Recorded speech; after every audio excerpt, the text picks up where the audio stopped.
Hi, this is Scott Garibay, and today we're going to talk about American politics, and I'm going to talk about my experience voting.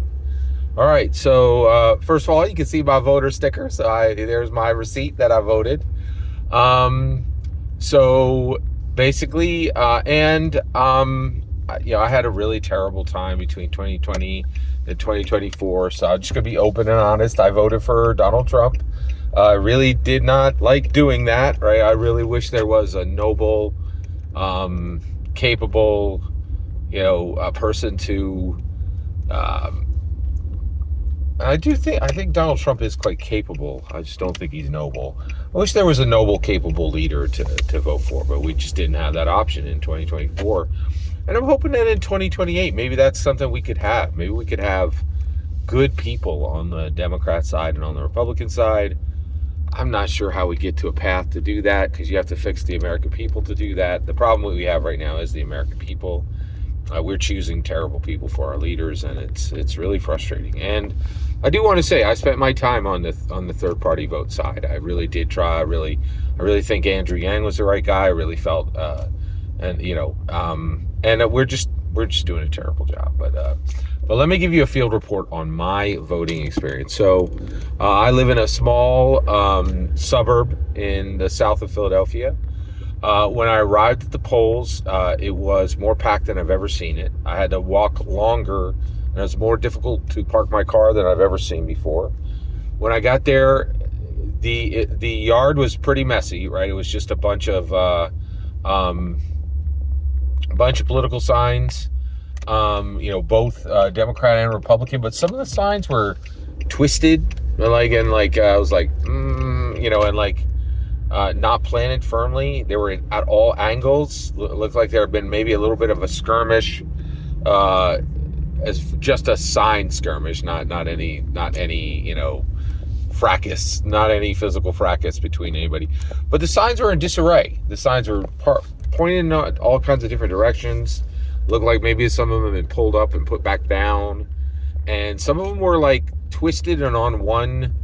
It was a little. It didn't look orderly. It did not look orderly. And I was able to go in. The line to get my paper ballot was smooth. There were no problems there. It wasn't outrageously long, but it wasn't short. There was definitely a wait. And then they gave me a paper ballot, and I had a pen, and I had to sit at a table.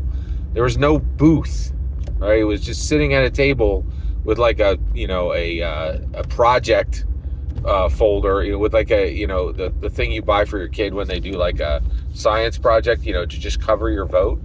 It really, and I will tell you right now, it just looked super it looked very like Luddite, just paper ballot sitting at a table with a Bic pen. It was pretty bad. I feel like we use technology for so many things, and it's so much better and so much smoother. And it just felt like, oh my gosh, they're going to do a terrible, terrible, terrible job counting these. Right. And it was very untechnologically advanced, and felt disconnected. And whose fault is that? It's both the Republicans and the Democrats' fault. And it's not going to get fixed. It's totally not going to get fixed. One thing I really enjoyed is in Pennsylvania, first time you vote, you have to present ID. After that, you don't have to present ID. And so I was able to vote without presenting ID. I really like that. And so I was able to cast my vote. There were no obstructions to me casting my vote. I was horribly depressed by the absolute Luddite condition. The idea that I'm voting on a paper ballot in 2024 seems outrageously, ridiculously antiquated and Luddite by every measure. And so, and I'm very disappointed in both the Republican Party and the Democrat Party for allowing something that is so important to have virtually no technology connected to it. The other thing is I didn't really get a receipt for my vote, which I would like a receipt for my vote. I get a receipt for, like my breakfast sandwich. Why can't I get a receipt for my vote? And